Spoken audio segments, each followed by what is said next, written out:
Eu continuo daqui, eu estou tentando dividir a aula para não ficar tão grande, tão pesada. Se você não fez uma pausa, pause agora, dê uma descansada, tome um café e volta aqui, tá? O que acontece aqui? Nós vamos ver aqui os remédios constitucionais. E os remédios constitucionais são muito importantes, tá? Os remédios constitucionais são o habeas corpus, o mandado de segurança, o mandado de injunção e a ação popular. Vamos ver aqui embaixo, estão eles aqui. Isso, ó. Ah, o habeas data, esqueci do habeas data. O habeas data também é um remédio constitucional. Esses são os 5 remédios constitucionais: o habeas corpus, o habeas data, o mandado de segurança, o mandado de injunção e a ação popular. A gente vai ver os artigos aqui em cima. O habeas corpus acontece quando é cerceada a liberdade de locomoção. Tudo que não tem a ver com liberdade de locomoção não pode ser abrangido por habeas corpus, tá? Liberdade de locomoção cerceada por ilegalidade ou abuso de poder, né? E ele pode ser um habeas corpus preventivo ou repressivo, né? O habeas corpus pode prevenir que alguém, que aqui, ó, ele se acha ameaçado de sofrer violência, né? Ou sofre a violência, né? Se ele sofre, então ele é repressivo. Se ele se achar ameaçado de sofrer alguma violência, sua liberdade de locomoção, o juiz dá um salvo-conduto para ele. Salvo-conduto que é obtido através do habeas corpus. E se essa situação que ele acha que vai sofrer vier a acontecer, ele apresenta o salvo-conduto e fala: ó, você não pode me prender por essa situação porque eu tenho um salvo-conduto obtido através de um habeas corpus que protege a minha liberdade de locomoção, tá? O mandado de segurança acontece quando você não pode usar, você não consegue usar o habeas corpus nem o habeas data. Primeiro você tem que tentar usar o habeas corpus e o habeas data. Se não cabe habeas corpus e não cabe habeas data, você vai usar o mandado de segurança, tá? Mandado de segurança, você grave o mandado de segurança com líquido e certo, com as palavras líquido, líquido e certo. Associe com as palavras que você não vai errar. Então, tem que lembrar o quê? Que não é um direito líquido e certo, não amparado pelo habeas corpus ou habeas data, e quando o responsável pela ilegalidade ou abuso de poder for a autoridade pública, tá? Tem que ser autoridade pública. Se for um particular, não vale, tá? Então, autoridade pública ou agente de pessoa jurídica no exercício de atribuições do poder público. Poderia ser, então, imaginar que fosse um particular que está fazendo algo para o poder público, né? No caso de uma concessão de serviço público, temas de direito administrativo, tá? Mas fique tranquilo que se você gravar isso aqui, você já vai tirar de letra essa parte. Aqui vem uma parte que é muito importante, que é uma decoreba fundamental para você. Fundamental. Você precisa saber o mandado de segurança coletivo. Mandado de segurança coletivo.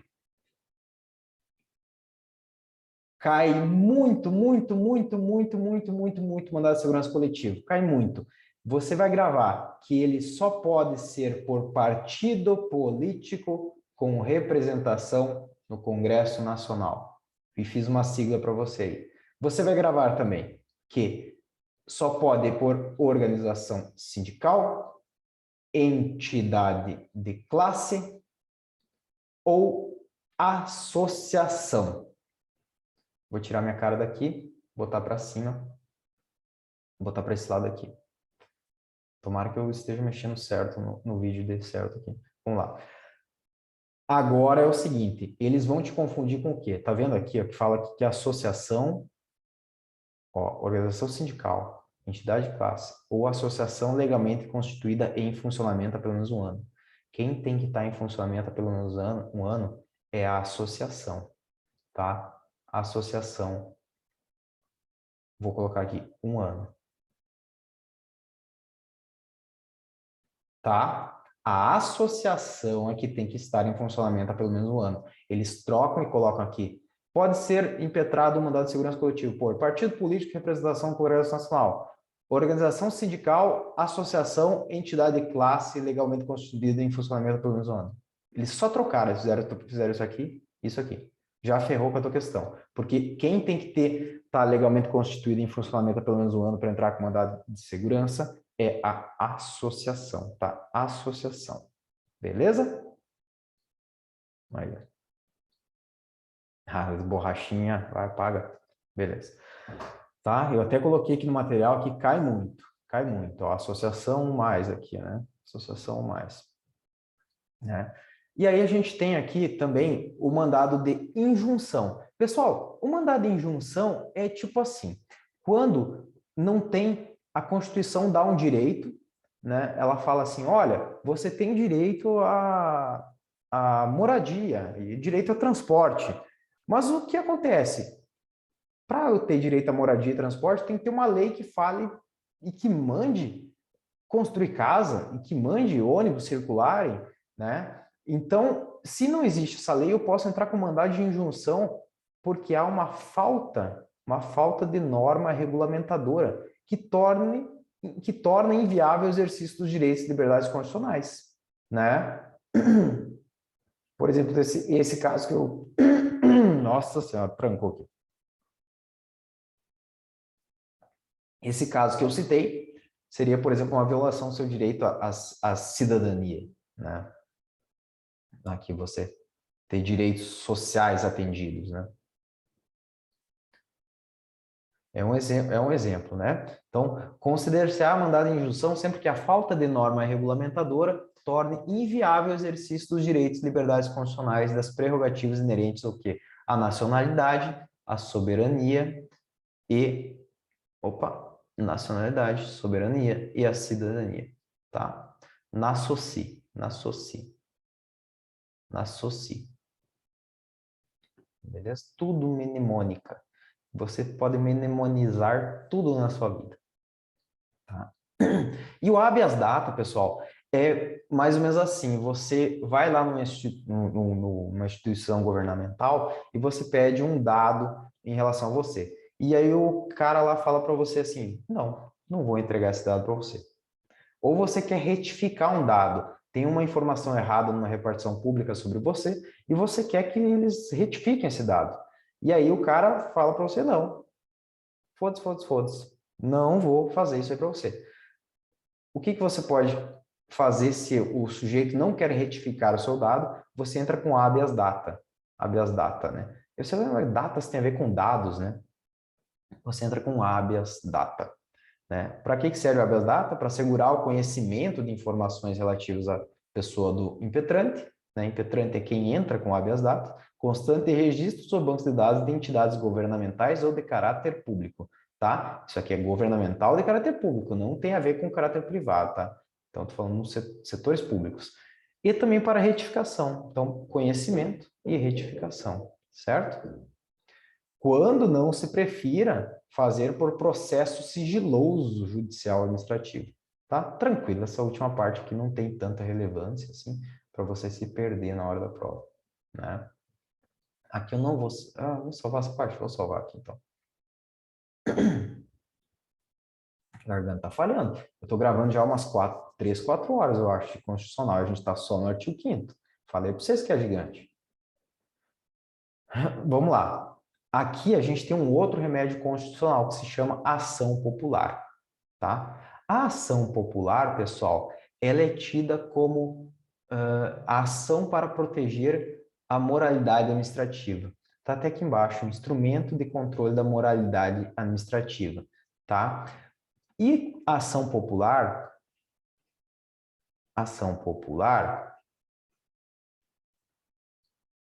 só pode ser impetrada por cidadão.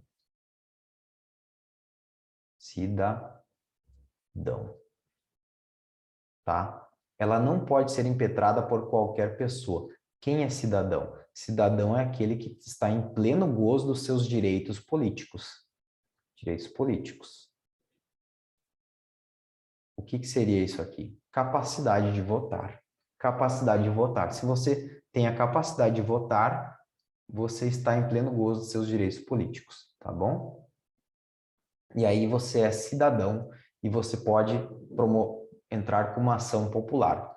Para que serve a ação popular? Serve para você anular um ato lesivo ao patrimônio público, ou de entidade que o Estado participa, pode ser também para anular um ato lesivo à moralidade administrativa, né, ao meio ambiente, ao patrimônio histórico, cultural, e aqui fica o autor isento de custas judiciais no caso de boa-fé. Se ele agiu com má-fé, ele tem que pagar custas e ônus de sucumbência. Sucumbência é quando perde a ação. Quando você perde a ação, você tem que pagar uma multa. Não seria uma multa, é tipo assim, você paga para outra parte porque você perdeu, né? E esses ônus de sucumbência vira um bônus lá para quem ganhou a ação, né? Se eu não me engano, é isso. Até agora eu até fiquei confuso, porque eu não sou muito bom não sou nada bom em processo civil. Não tem nada a ver com a minha atividade, inclusive, com os meus quereres, né? Estudo para delegado, né? Não estudo muito processo civil, mas talvez um dia eu precise. Vamos lá. E aqui a gente tem uma tabelinha. Esta tabelinha vai falar o seguinte, vai falar que quando tem H no nome, vou colocar aqui uma cor verde, não, uma cor de eu quero uma cor de liberdade. O que seria uma cor de liberdade? Um azul claro é uma cor de liberdade? Verde eu acho que é mais dinheiro, quero colocar. Então, o azul aqui, ó, no H, para você ligar o H com gratuito, tá bom? O H com gratuito, tá? Então, o habeas data e o habeas corpus habeas corpus e o habeas data são gratuitos. A ação popular, via de regra, é gratuita. Via de regra é gratuita. Mas, se houver má fé, quando houver má fé, aí a gente vai ter o quê? Vai ter que pagar.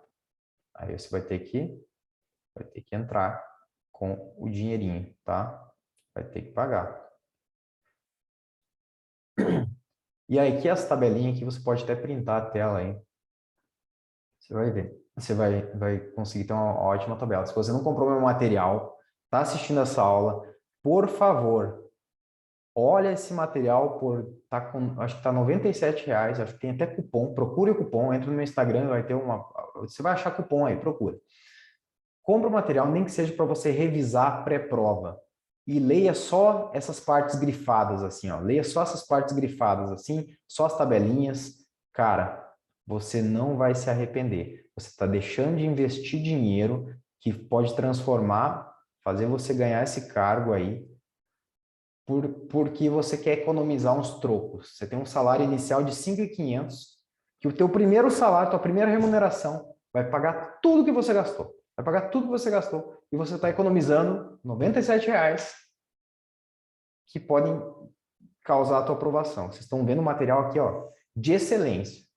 Se você já comprou, indica para alguém para me ajudar, porque eu estou gastando meu tempo aqui, investindo meu tempo, porque eu também aprendo. Então, não vou falar gastando, também aprendo. E estou investindo tempo para ajudar vocês. Já aproveita e curte meus vídeos, se inscreve no canal, que eu estou aqui me dedicando e me doando para você, tá? Aqui a gente tem outra coisa, que é a necessidade de advogado, tá bom? Advogado eu vou colocar de vermelho aqui, porque o advogado sempre dá despesa. Quando você precisa de advogado, sempre dá despesa, né? Vou botar até dourado o advogado aqui, ó. Advogado. O único que não precisa de advogado é o habeas corpus, tá, pessoal? O habeas corpus é tido como o remédio da folha do pão, o remédio do papel de pão, né? O sujeito pode escrever o habeas corpus até, e aqui eu falei que ia colocar aqui para o advogado, ia colocar laranja, então eu vou colocar uma cor aqui de liberdade, um verde clarinho aqui, vamos ver aqui, o habeas corpus, né? É o único que não precisa de advogado. Você pode escrever ele até numa folha, no papel de pão, e entregar você está preso, você entrega lá para o agente penitenciário, para o policial, é crime por parte dele não levar esse habeas corpus para adiante. Ele tem que levar adiante. Então, ele recebe o habeas corpus do preso, ele é obrigado a entregar imediatamente ali, no menor prazo possível, o habeas corpus para quem é responsável para levar até a autoridade judicial, tá? E aí os outros vão ser vai ser preciso advogado, tá? Aqui precisa de advogado, no caso de habeas data, aqui também precisa de advogado, mandado de injunção precisa de advogado, né? E aqui a ação popular também precisa de advogado, mas quem vai ser representado pelo advogado é o cidadão, né? Lembre-se sempre do cidadão na ação popular. Tem um C aqui, ó, na ação popular, e fala popular, né? De população, ação civil, ação popular, cidadão, tá? Vamos lá. Continua firme comigo aqui. Se eu tô aqui falando, escrevendo, você tá aí estudando, aguenta. Aguenta porque eu tô aguentando aqui, você tem que aguentar daí.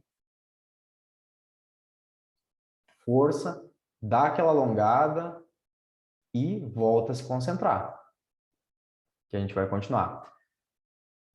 O Estado prestará assistência jurídica integral e gratuita a quem? Aqueles que comprovarem insuficiência de recursos. Não é para qualquer pessoa assistência jurídica, tá? Assistência jurídica é para quem comprovar insuficiência de recursos, tá? O Estado indenizará o condenado por erro judiciário, assim como que ficar preso além do tempo fixado na sentença, tranquilo, né? Aqui tem outra situação de gratuidade de justiça, né? Então, são gratuitos para os reconhecidamente pobres, né? Somente para os pobres,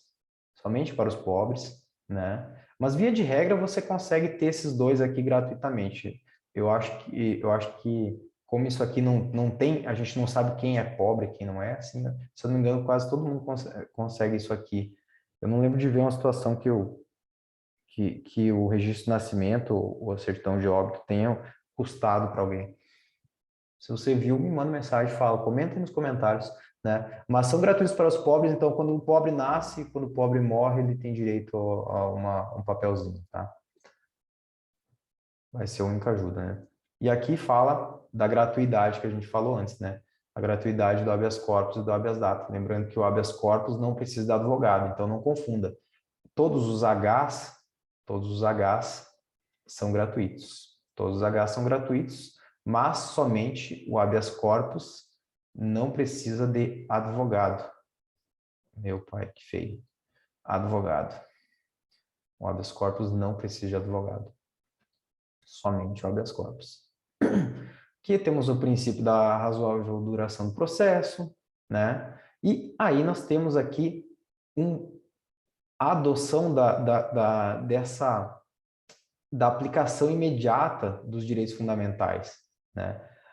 As normas definidoras dos direitos e garantias fundamentais têm aplicação imediata, né? Por mais que elas não possam ser executadas, digamos assim, de pronto, mas tem-se que a eficácia delas é imediata, né? Elas valem desde já. Tem aplicação imediata. Você pode começar a exercer aqueles direitos lá dentro, de pronto já, né? E aí, lógico que você talvez vai precisar da lei regulamentando o como você exerce, né? Mas, por exemplo, aquela parte que eu falei para você, que o trabalho, né? O trabalho é uma norma de eficácia contida, ela fala que pode ser restringido o trabalho nos casos elencados em lei, né? Enquanto não vem lei para falar quais são os requisitos, você exerce de forma plena o trabalho. Você vai trabalhar de forma plena. Quando surgir a lei restringindo, aí você tem que respeitar a lei, tá bom? Por isso que fala que imediatamente os direitos e garantias fundamentais devem ser aplicados, tá? Tem eficácia e aplicação imediata. Então, o que tem aqui? Abertura do catálogo. Isso aqui está falando o seguinte, que os direitos que a Constituição passa aqui, né, os direitos que a Constituição fornece aqui, não excluem outros que são adotados por tratados internacionais, né? Isso aqui se chama abertura do catálogo, né? Então, a gente aceita outros direitos aí outros direitos fornecidos à população ao povo, através de diplomas internacionais, né? E aqui está aquilo que eu falei lá atrás sobre a incorporação dos tratados internacionais sobre direitos humanos. E é nesse caso que eles vão ser equivalentes, ó, à Constituição. E aí, grave isso aqui, que eles serão equivalentes às emendas constitucionais, tá? Serão equivalentes às emendas constitucionais, né? E a emenda constitucional nada mais é do que parte da Constituição Federal. Não se atente a detalhes, não se atente a detalhes. Há diferença entre norma originária e emenda constitucional, norma que surgiu desde o início da Constituição e emenda constitucional? Existe diferença, mas isso vai ter relação com controle de constitucionalidade, é um tema avançadíssimo dentro do direito constitucional, que vocês não, a princípio, pelo que eu lembro, não está no edital, tá? Então, a gente tem o quê? Que os tratados, vamos lá que está acabando. Tratados e convenções internacionais sobre direitos humanos. Tratados e convenções internacionais sobre direitos humanos. Se eles forem aprovados em 2 turnos, tá, Daniel, escreve com número que fica mais fácil. 2 turnos por 3/5 dos votos dos respectivos membros e aprovados em cada casa em 2 turnos. Então, tem que ser 2 turnos em cada casa. Vai ser 2 turnos na Câmara dos Deputados, e vai ser 2 turnos no Senado Federal, tá? Então, 2 turnos em cada casa. Em cada casa, 2 turnos por 3/5. Aí, esses tratados serão equivalentes às emendas constitucionais. Por quê? Porque esse aqui é o quórum, esse aqui, 2 turnos em cada casa do Congresso, por 3/5, é o quórum para aprovação das emendas. Tá? As emendas constitucionais entram no ordenamento jurídico através deste procedimento formal aqui, tá? E aqui, aqui a gente tem a adoção aqui a submissão do Brasil à jurisdição do Tribunal Penal Internacional, tá? Lembrando que leis internacionais não podem aplicar pena dentro do Brasil, tá? Mas isso aqui não é nem caso a gente entrar nesse mérito aí, eu vou parar por aqui, senão eu falo demais, tá? Então, beleza. Chegamos no fim do artigo 5º. Depois vamos para os direitos sociais, mas not today, né? Acabou essa parte, descansar. Valeu!